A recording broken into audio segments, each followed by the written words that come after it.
Alright, what's up, folks? Rich Van Tassel with you. It is Tuesday, December 5th, 2017. I had a little problems with the dates yesterday. I thought it was the 3rd when it was the 4th. Giving you the recap of last night's Monday night game. The Steelers moved to 10-2 with the 23-20 victory over the Cincinnati Bengals, who dropped to 5-7. Going to be really tough for the Bengals to make the playoffs. Steelers are now a very impressive 6-1 on the road. Frankly, this is just one of those games why the Steelers are the Steelers and the Bengals are the Bengals.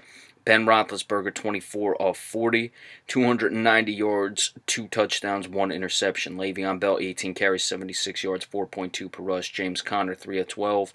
The team, 22 of 92, 4.2 yards per rush. Le'Veon Bell was the top receiver, 5-106, 1 touchdown. Antonio Brown, 8 of 101, 1 touchdown. Martavis Bryant, 4 of 40. Juju Smith-Schuster, 4 of 17. No fumbles, 2 sacks. Bud Dupree and Vince Williams. No interceptions. Martavis Bryant, 2 kick returns, 38 yards. He had a touchdown brought back on a kick return because of a holding penalty. Eli Rogers, 2 punt returns, 7 yards. Chris Boswell, 3 for 3 in his field goals. For the Cincinnati Bengals, Andy Dalton, 21 of 36, 234 yards, 2 touchdowns, no interceptions. Giovanni Bernard, 13 carries, 77 yards, 5.9 yards per rush. Joe Mixon, 7 of 34, 4.9 per rush. Andy Dalton, 2 of 19, 9.5 per rush. The team, 22 of 130, a total of 5.9 yards per rush. And they had a lead of 17-3 going into halftime, running the ball that well. It's the Bengals for you. A.J. Green, 7 receptions, 77 yards, 2 touchdowns. He had a lot of drops in this game, some key ones. Brandon LaFell, 4 of 55. Tyler Croft, 2 of 30. No fumbles. The team had 1 sack. It was Carlos Dunlap.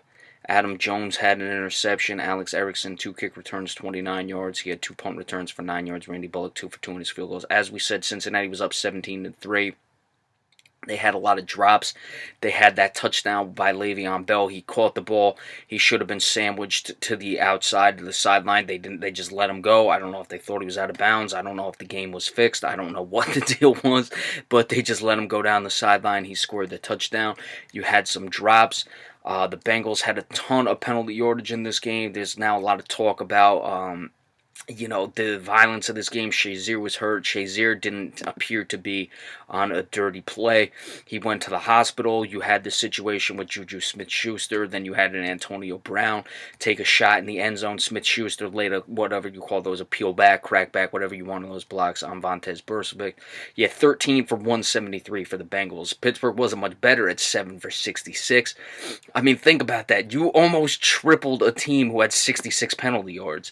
You just can't have that and win. But a lot of talk about the dirty plays and stuff. I mean, you get those from the Bengals, especially in these games. Something's got to be done about it. Frankly, I don't like the peel back blocks as being dirty. The Antonio, and I'm not even one who puts much on these. I think they're very tight with the calls on these. The Antonio Brown one was definitely a penalty in the end zone. The Smith-Schuster peel back block, I don't think it's dirty. If you want to call a penalty, that's one thing. But Shazier was hurt and it wasn't even a dirty play, so I'm not going to pay much attention to that. As for Pittsburgh, a consistent game all the way around from their top guys. Le'Veon Bell had a very good game. His running numbers weren't anything spectacular. He was above 4 yards. He just didn't have that many carries, but he went over 180 yards of total offense. Antonio Brown, another solid game. Ben Roethlisberger, only 1 interception. For the Bengals, you had the lead. You had the drops, though. You were running the ball well enough finally, and you didn't take advantage of it, and you got outscored 20-3 in the second half, and that's why they're going to be on the outside looking in, most likely when the playoffs start, and let's see if that costs Marvin Lewis his job. All right, we'll be back tomorrow, most likely to give you the injury recap of this week. And then come Thursday, we'll give you the preview of the Thursday night game and all that stuff and any other flash alerts that come across. Be sure to stay tuned for that, and we appreciate all subscriptions as well. Have a good day, folks. We'll see you next time.